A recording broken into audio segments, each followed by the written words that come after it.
Ndugu zangu, naomba nitoe tena angalizo kwa watu wa Dar es Salaam. Niliwaambia usije Kisarawe kununua eneo bila kupita kwenye halmashauri au idara ya ardhi.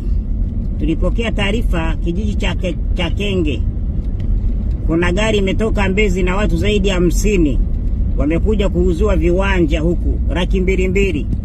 Hii gari yote tumeikamata, ina watu kutoka Mbezi, stendi ya Magufuli, Kimara, Mbezi.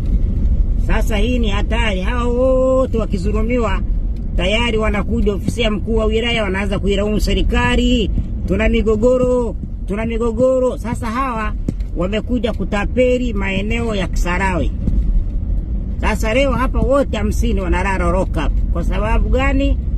Mnajichukulia vitu ambavyo kinyume na utaratibu. Hakuna shortcut kwenye maisha. Ukitaka kununua ardhi kila siku natangaza, fuata utaratibu.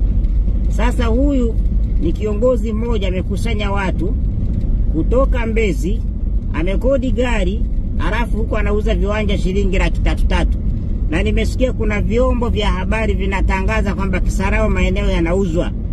Nataka niwaambie kwamba hayo matangazo yanatolewa na redio, tunaenda kuzichukulia hatua redio zote zinazotangaza na kuhamasisha utapeli kwa wananchi wetu.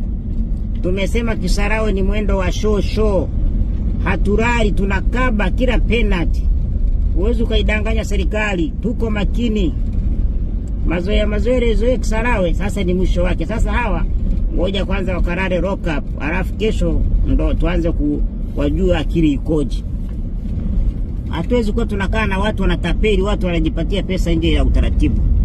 Ni mwendo wa show. Hakuna kuremba na mtu, hatucheki na yeyote.